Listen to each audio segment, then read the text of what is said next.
पर विराजमान रमाकांत जी, आपसे भी निवेदन आ जाए। मंच पर विराजमान इस क्षेत्र के बहुत ही लोकप्रिय विधायक भाई वाजपेयी जी, पूर्व निगम पार्षद रमेश गुप्ता जी, और भी यहाँ पे बहुत सारे ऐसे नेतागण हैं। क्योंकि समय बहुत कम होता है, अगर मैं सबका नाम लूंगा तो मुझे लगता है कि अपनी बात नहीं कह पाऊंगा। तो मंच पर विराजमान तमाम मेरे वरिष्ठ और कनिष्ठ नेतागण और सामने बैठे हुए रमाकांत जी का स्वागत करें। सामने बैठे हुए वो लोग जिन्हें आने वाली 25 तारीख को एक फैसला करना है कि हम भारतीय जनता पार्टी के एक वकील होने के नाते, एक सिपाही होने के नाते, एक कार्यकर्ता होने के नाते अपनी बात आपके सामने रख रहे हैं कि हमें आपका वोट क्यों मिलना चाहिए। दूसरी पार्टी के लोग भी शायद आपके बीच में आएंगे और वो भी अपनी बात आपके सामने रखेंगे। ये सामने बैठी हुई जनता तय करेगी कि असली उनके वोट का हकदार कौन है। इसीलिए छोटे छोटे जलसे हम लोग रख रहे हैं कि छोटी छोटी नुक्कड़ सभाएं रख करके लोगों को बताएं कि आपका वोट हमें क्यों मिलना चाहिए और आपके वोट के असली हकदार हम क्यों हैं। और उसके लिए जरूरी है कि जो पिछले कुछ समय से आपने दिल्ली में एक सत्ता में बैठा रखा है जिस व्यक्ति को, उसने भी एक अपना उम्मीदवार खड़ा किया है। मैं कुछ चंद बातें आपके सामने ऐसे रखूंगा, आपके कुछ घाव ऐसे कुरेदने चाहूंगा जो आज भी हमारे घाव रिस रहे हैं। आपको याद होना चाहिए जब कोरोना का समय था और हमें घरों में बंद कर दिया गया था, घरों में अंदर रहने के लिए कैद कर दिया गया था, घरों से बाहर निकलने पे हमारे पीठ पिछवाड़े पुलिस वाले सेक दिया करते थे। उस समय इस व्यक्ति ने शराब के ठेके खोल करके अपनी तिजोरी भरने के लिए कितनी कितनी लंबी लाइनें लगवाई। कि आपको याद नहीं है कि उस समय कितना बड़ा खतरा दिल्ली की जनता के सामने इसने खड़ा किया। आपको याद रखना पड़ेगा।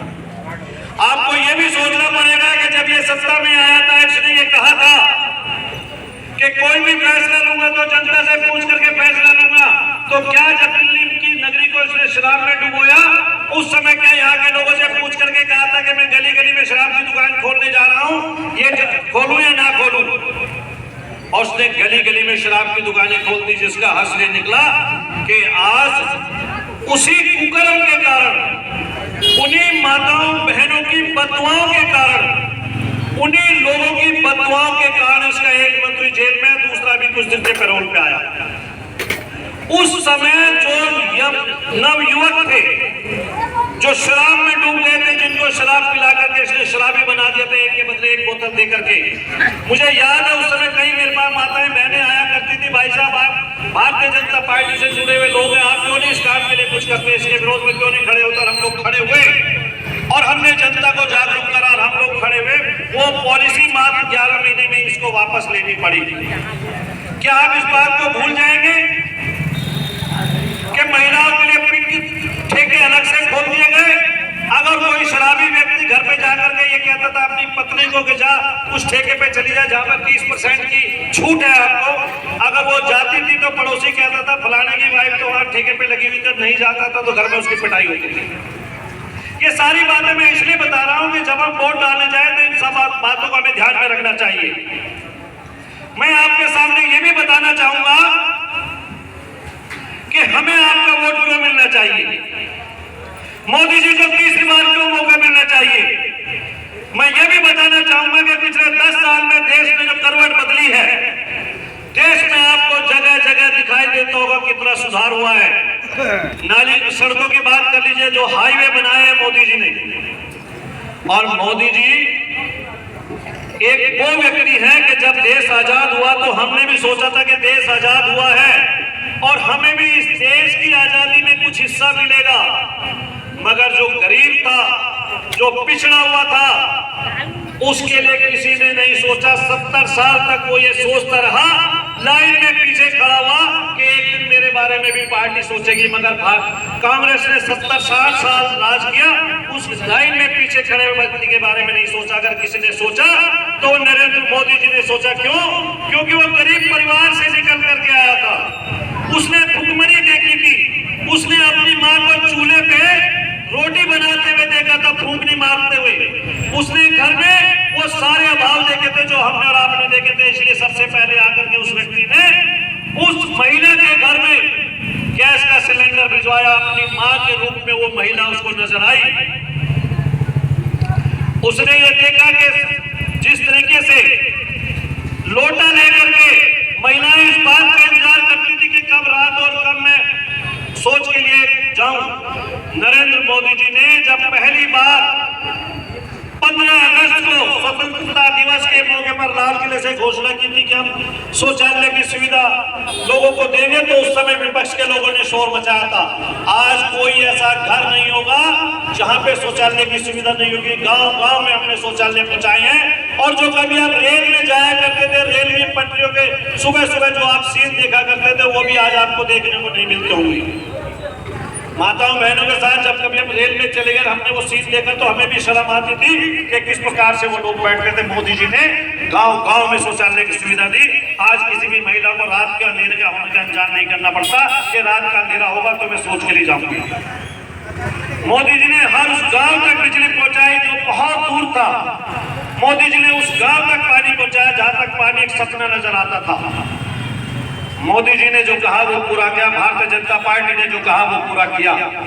और एक 500 साल का जो दंश हम झेल रहे थे, और हमें लगता था कि क्या हम हिंदू राष्ट्र में रहते हैं, क्या हम हिंदुस्तान में रहते, क्या हम हिंदुओं के उस एकमात्र राज्य में, उसमें एकमात्र देश में रहते जो हिंदुओं के नाम से जाना जाता। और हमारे आराध्य देव भगवान श्री राम 500 साल से बेड़ियों में जकड़े पड़े थे। उस कलंक को भी मोदी जी ने डंडे की चोट पे हल किया। और आज आपके सामने, अगर मैं झूठ नहीं बोल रहा हूं, तो कम से कम 50 करोड़ लोग जब से वो मंदिर बना है उस मंदिर के दर्शन करने के लिए जा चुके हैं। ये बहुत बड़ी आपके सामने उपलब्धि है। जो समस्याएं सालों से नहीं सुलझी थी, जिस कश्मीर में पासपोर्ट लेके जाना पड़ता था, जिस कश्मीर में हम जमीन नहीं खरीद सकते थे, जिस कश्मीर में हम जा नहीं सकते थे, और वहां के नेता कहा करते थे कि अगर धारा 370 हटा दी तो खून की नदियां बह जाएंगी। कहीं मुझे तो नजर आई नहीं खून की नदियां। तो बहुत सारी बातें आपके सामने कहने के लिए विधायक जी भी बैठे हैं, निगम पार्षद जी भी बैठे हैं, वो भी अपनी बात आपके सामने रखेंगे। मेरा तो आपसे एक ही अपील है कि आने वाली 25 तारीख को आपने उस बच्चे की शक्ल ध्यान में रखकर वोट देने जाना है, जिसके फ्यूचर को लिखने के लिए मोदी जी ने प्रण कर रखा है। आने वाली 25 तारीख को जब आप वोट डालने जाएं तो इस बात का ध्यान रखें कि भारत का भविष्य किसके हाथ में सुरक्षित है, आपके बच्चे का भविष्य किसके हाथ में सुरक्षित है। आने वाली 25 तारीख को जब आप वोट डालने जाएं तो इस बात का भी ध्यान रखें कि पड़ोस में जो टुकड़े टुकड़े गैंग का आदमी खड़ा हुआ है, उससे अपने देश को कैसे बचाना है। आने वाली 25 तारीख को जब आप वोट डालने जाएं तो इस बात का भी ध्यान रखें कि इस देश में जो आज अमन शांति है वो मोदी जी के कारण है। हमें उसको बरकरार रखने के लिए मोदी जी को वोट देना पड़ेगा। आने वाली 25 तारीख को जब आप वोट डालने जाएं तो इस बात का भी ध्यान रखें कि मैं अपना वोट तो डालूंगा ही, साथ में मेरे पड़ोसी का एक भी वोट छूट ना जाए। क्योंकि हमें याद है जब हम कार्यकर्ता हुआ करते थे, आज भी कार्यकर्ता हैं, तो हम घर घर से वोट को निकाल करके पोलिंग स्टेशन से पहुंचाया करते थे। आपका एक वोट भी अगर छूटता है तो वो मोदी जी को उसका नुकसान होगा। आपका एक वोट भी अगर आप डलवाते हैं तो उसका मोदी जी को फायदा होगा। इसलिए मेरे दोस्तों, आने वाली 25 तारीख को आपको ध्यान रखना है। खुद का भी वोट डालना है, अपने परिवार का भी वोट डालना है, अपने पड़ोसियों का भी वोट डालना है। आपके बहुत बड़ी आहुति है जिसमें आपने अपने एक एक वोट की आहुति देनी है। आने वाली 25 तारीख भारत का भविष्य लिखने जा रहा है। आने वाली 25 तारीख इस बात को तय करेगा कि भव्य राम मंदिर बना रहेगा, या जो कांग्रेस के लोग ये कहते हैं कि वहां पे फिर हम बाबरी मस्जिद को इजाद कर देंगे। इस बात को तय करने जा रहा है आने वाला 25 तारीख। आने वाला 25 तारीख इस बात को तय करने जा रहा है कि जो फारूक अब्दुल्ला कहते हैं कि हम 370 वापस ले आएंगे, वो वापस आना है कि आपने उसको खत्म करके रखना है। आने वाली 25 तारीख इस बात को तय करेगी कि इस देश में राष्ट्रवाद जिंदा रहेगा या इस देश में आतंकवाद जिंदा रहेगा। आने वाली 25 इस बात को तय करेगी कि ये देश किन लोगों में सुरक्षित, किन लोगों के हाथ में सुरक्षित है। और एक बात क्या करके मैं अपनी बात समाप्त करूंगा। मेरे दोस्तों, कई बार हम भी कहा करते थे, यार इस देश को तो भ्रष्टाचार ने ले लिया।